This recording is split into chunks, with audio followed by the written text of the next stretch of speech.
Scotland has released the terminally ill man convicted for the Lockerbie airplane bombing, a move which offended the Obama administration, which said Abdelbaset al Megrahi should have been kept in prison despite having only days to live. He is suffering from prostate cancer and his condition is said to be grave. White House Press Secretary Robert Gibbs called him a mass murderer. State Department spokesman P.J. Crowley said Megrahi is a terrorist. FBI Director Robert Mueller, who said his release was an act that, quote, gives comfort to terrorists all over the world, asked Scotland, quote, where is the justice? Where indeed?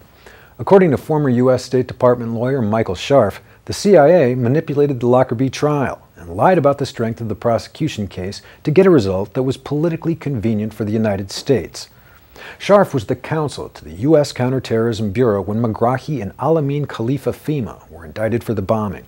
He said, quote, it was a case that was so full of holes it was like Swiss cheese. He said Megrahi's case should never have gone to trial and that the CIA and FBI had no confidence in Fhimah, their star witness, knowing well in advance that he was, quote, a liar. Scharf branded the case a whitewash and said, quote, it was a trial where everybody agreed ahead of time that they were just going to focus on these two guys, and they were the fall guys. The key piece of material evidence used by prosecutors to implicate Libya in the Lockerbie bombing later emerged as a probable fake.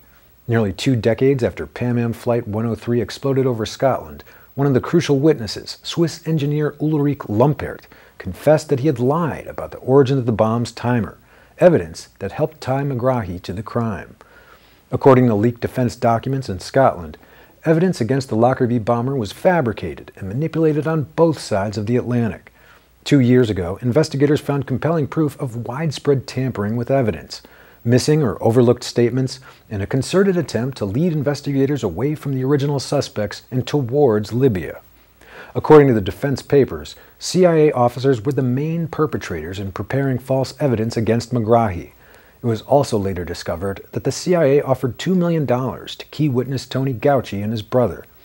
Robert Black, the principal architect of the Lockerbie trial, described the Lockerbie case as, quote, a fraud. That the trial resulted in a conviction is a disgrace for Scottish justice.